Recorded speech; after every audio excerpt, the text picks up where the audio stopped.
বিভিন্ন পরিবর্তন আনয়ন করছে। সারাদিন উপস্থিত হয়েছেন। ভূমি সেবা সপ্তাহটা এটা ভূমি মন্ত্রণালয় থেকে আমন্ত্রণ জানানো হয়েছে।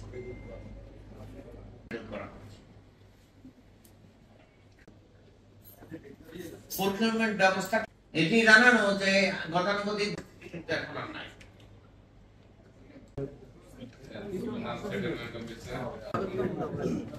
এই প্রেস কনফারেন্সে কাজ করে থাকি বিশেষ সেবা প্রদানের জন্য। আমি বিভাগে যোগদান করার পরে আমাদের তৃণমূল পর্যায়ে যারা ইউনিয়ন ভূমি অফিস, সেই ইউনিয়ন ভূমি সহকারী কর্মকর্তা, উপসহকারী কর্মকর্তা, এদের যে শৃঙ্খলাজনিত যে ব্যবস্থাটি, এটি একটি সার্কুলারের মাধ্যমে ভূমি মন্ত্রণালয় নিয়ে যায়, আমাদের কাছে রাখে না। পরক্ষণে এটি নিয়ে আমরা জনপ্রশাসন এবং ক্যাবিনেট থেকে ভূমি মন্ত্রণালয়ের উপর প্রেসার দেই। আমরাই যারা মাঠ পর্ষণে আমরা আছি, আমরাই দেই। একটা পর্যায়ে ভূমি মন্ত্রণালয় সেই শৃঙ্খলাজনিত বিষয়টি বিভাগীয় কমিশনের কাছে অর্পণ করে। পরবর্তীতে এটি আবারও একটু চেঞ্জ হয়, এটি আবার জেলা প্রশাসকের কাছে চলে যায় আগের মতোই। আমার কাছে যে কয়দিন দায়িত্ব ছিল, 6 মাসও না, 3-4 মাসের মতো, এর মধ্যে বরিশাল বিভাগের আমি 12 জন ইউনিয়ন ভূমি উপসহকারী কর্মকর্তার বিরুদ্ধে বিভাগীয় ব্যবস্থা গ্রহণ করেছি এবং 4 জন এখন আন্ডার সাসপেনশনে আছে। তো আমাদের কাছে সুনির্দিষ্ট প্রস্তাব আসলে আমরা কাউকে স্পেয়ার করি না, সে কর্মচারী হোক আর কর্মকর্তা।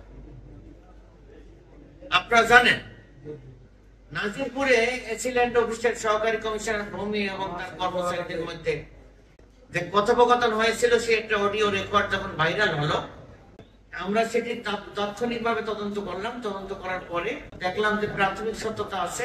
আমি নিজে সেই সহকারী কমিশনার ভূমির বিরুদ্ধে লিখলাম যে তার শুধুমাত্র তাকে এখানটা বদলি করলে হবে না, তার বিরুদ্ধে ডিপার্টমেন্টাল প্রসিডিং হবে উইথ সাসপেনশন, এবং সেটি কিন্তু জনপ্রশাসন মন্ত্রণালয় আমার সুপারিশ মতো সেটি করেছে।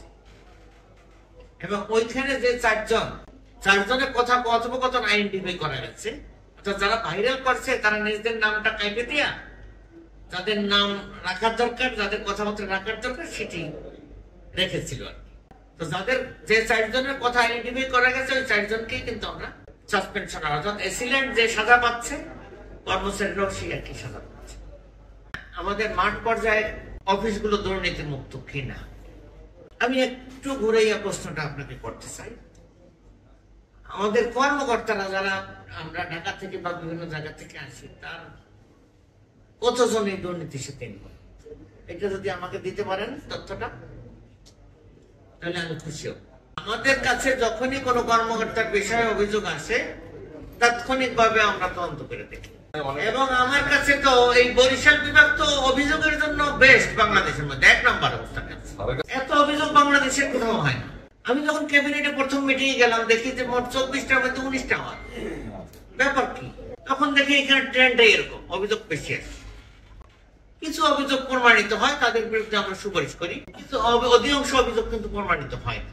যদি এরকম সুনির্দিষ্ট কোনো অভিযোগ আপনারা দিতে পারেন, আমরা অবশ্যই সেটি তদন্ত করে দেখবো এবং সেই ব্যক্তি বা তাদের বিরুদ্ধে কিন্তু আমরা তাৎক্ষণিক ব্যবস্থা গ্রহণ করব। অভিযোগ প্রমাণের পরে যদি আমরা কোনো ব্যবস্থা গ্রহণ না করি, তখন আপনারা বলতে পারবেন। আর আমাদের কর্মচারীদের একটি বড় অংশ আপনাদের লোকাল, যারা আমাদের অধীনস্থ হলেও তারা কিন্তু সবসময় আমাদের কন্ট্রোলে থাকে।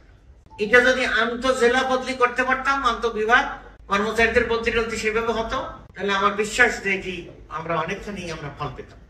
আমি আর ক্লিয়ারলি ভাইঙ্গা ফিরে আর বললাম না।